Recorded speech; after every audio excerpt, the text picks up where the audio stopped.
செந்திலுக்காக ரகசியமா பாண்டியன் செஞ்ச செயல், கோமதிக்கு தெரிந்த உண்மை, இந்த மாதிரி இன்னைக்கான பாண்டியன் ஸ்டோர் சீரியல்ல என்னென்ன நடந்துச்சு அப்படிங்கிறத பார்க்கலாம்.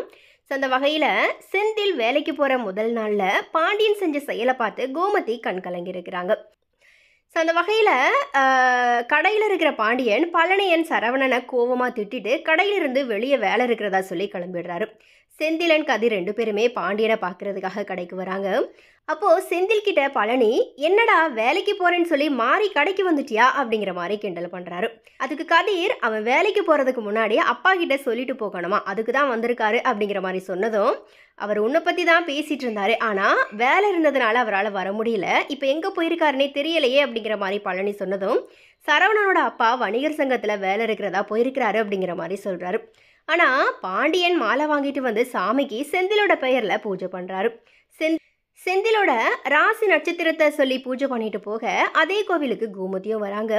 கோமதியும் அங்கே இருந்த ஐயர்கிட்ட செந்தில் பேரு ராசி நட்சத்திரம் எல்லாத்தையுமே சொன்னதும், அதுக்கு இப்போதான் ஒருத்தர் இதே நட்சத்திரம் பேரில் வந்துட்டு அர்ச்சனை பண்ணிட்டு போனார் அப்படிங்கிற மாதிரி சொன்னதும், யார் அவர் அப்படிங்கிற மாதிரி கோமதி பார்க்க அவர் பாண்டியனை காட்டுறாரு.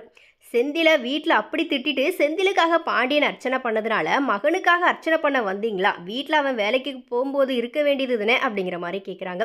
அதுக்கு பாண்டியன், ஏன் இப்போ அது ரொம்ப முக்கியமா அப்படிங்கிற மாதிரி கேட்டதும், ஆமாம், நீங்கள் இப்படியே பண்ணிட்டு இருந்தீங்கன்னா அவங்களுக்கு உங்கள் மேலே பாசமே இல்லை அப்படிங்கிற மாதிரி தான் அவங்க நினைக்க போகிறாங்க அப்படிங்கிற மாதிரி சொன்னதும், பாண்டியன், அப்படி நினச்சா நினைக்கட்டும், நான் அப்பாவா ஏன் கடமையை செய்கிறேன் அப்படிங்கிற மாதிரி சொல்லிட்டு 2 பேருமே கோவிலை விட்டு கிளம்புறாங்க.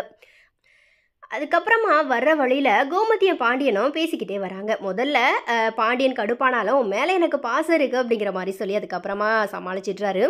அதுக்கப்புறமா கதிரன் செந்தில் 2 பேருமே வணிகர் சங்கத்துக்கு போகலாமா அப்படிங்கிற மாதிரி கேட்க, கதிர் ஏற்கனவே நேரமாச்சு, இன்னும் வேலையில் சேர லேட் ஆகிடும் அப்படிங்கிற மாதிரி ஆஃபீஸ்க்கும் கூட்டிகிட்டு போயிடுறாரு.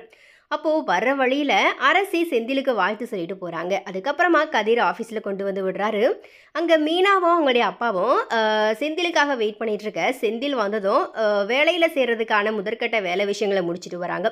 அதுக்கப்புறமா மீனா அண்டு செந்தில் சந்தோஷமாக ஃபோட்டோஸ் எல்லாமே எடுத்துருக்குறாங்க. ஸோ இப்படியா இன்னைக்கான எபிசோடுமே வந்துட்டு முடியுது. செந்திலோட இந்த கவர்மெண்ட் வேலை எத்தனை நாளைக்கு நீடிக்க போகுது, அண்ட் பணம் கொடுத்து குறுக்கு வழியில் இந்த வேலையை வாங்கினதுனால கண்டிப்பாக அவர் மேலே ஆக்ஷன் எடுப்பாங்களா அப்படிங்கிறத நம்ம வெயிட் பண்ணி பார்க்கலாம்.